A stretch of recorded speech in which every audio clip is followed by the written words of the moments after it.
What makes Drupal so powerful is its extensibility. In this chapter, we're going to look at how the Drupal ecosystem enables you to easily expand the functionality of your site, as well as how to choose which contributed code to use when you're doing so. The code that runs a Drupal site comes in two types of code: core and contributed. Core code is code that comes with your Drupal install and is part of the Drupal download from Drupal.org. Contributed code is code that someone from the Drupal community or an organization who's part of the Drupal community has created and given back to Drupal.org. Contributed code is not maintained by any official Drupal entity, but rather by the individuals who choose to write that code and give it back to the community. This code that is written is basically packaged together and then put onto Drupal.org or into the Drupal core download as a module. So it's basically a package. Or if we go back to the Lego analogy, a module would be sort of like a Lego kit that gives you the ability to build a specific piece of architecture. Code used by modules is usually written in PHP and CSS, and it pretty much always adds functionality to your site, although sometimes what it adds is something that happens on the back end and isn't necessarily seen as readily as some of the other modules might be. You'll be able to look at all of the modules that are available to your site under the Manage tab under Extend. And you'll see that the icon here is a puzzle piece, which is very appropriate because you're basically taking pieces and putting them together to build the site that you want. So clicking on this now gives me a list of all of the modules that are available to my site, as well as a big blue button to install a new module. If I scroll here, you'll see all the modules that are currently on the site. You'll notice that some of these modules have little check marks in the box on the left, and some of them don't. In this instance, the only one that doesn't is the forum module. You may also be able to see the migrate module, which is not enabled either. So that little checkbox is indicating whether or not the module is enabled. And if you click on the checkbox and then save the page, you will enable that module. In each module row, there's a little description for the module. And just to the left of the description is a little arrow. You can click on that to expand it. I'm going to scroll down here.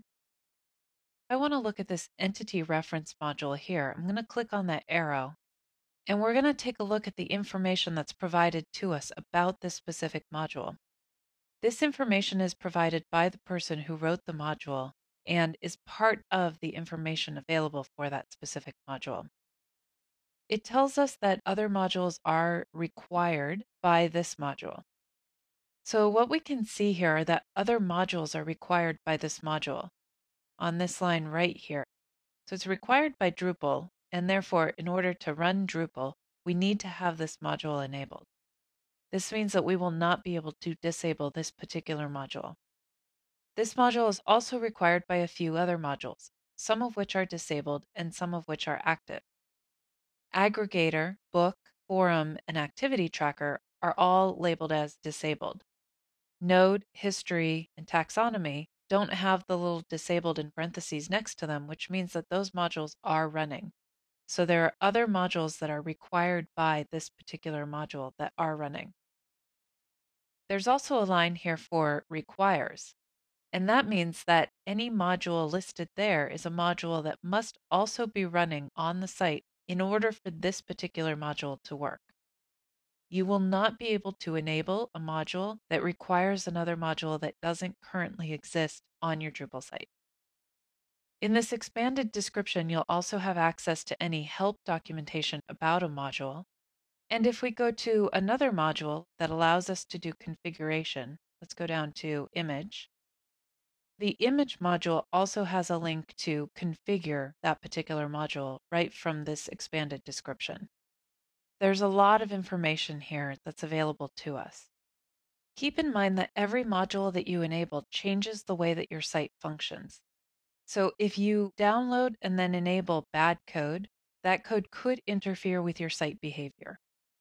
You'll always want to test any module that you enable to make sure that it doesn't break anything or that it doesn't create some unexpected results. keep in mind that sometimes you might enable a module that on one site would work perfectly well, but on your site doesn't actually work well because of another combination of modules that you might be using. Modules also have security updates. You'll see that in this module description, there is a line that says version. So this is the version of the module that's being run. And just like with Drupal core, it's really important that you keep track of any critical security updates that are released for a module. Because if you happen to be running a module that requires a critical security update and you don't run that update, then you're leaving your site just as exposed as if you didn't update Drupal core when a major security update comes out. I'm going to scroll up to the top here, and I want to point out that there is an uninstall tab as well. And we'll click on that. And you'll see here that some of the modules, that checkbox is grayed out, and you can't actually click on them. Some of them, it's not grayed out, and you can click on them. And then if I scroll down to the very bottom, there's an uninstall button that I can then click on to uninstall those modules. The ones that are grayed out because they are required by another module. Therefore, as long as the module that requires that module is still running, you will not be able to uninstall the particular module that happens to be grayed out. I'm going to scroll back up to the top here and head back over to List. In this lesson, we talked about what modules are and how they impact your site, specifically how they extend your site. In the next lessons, we'll cover enabling modules and how to find the best module for a specific task.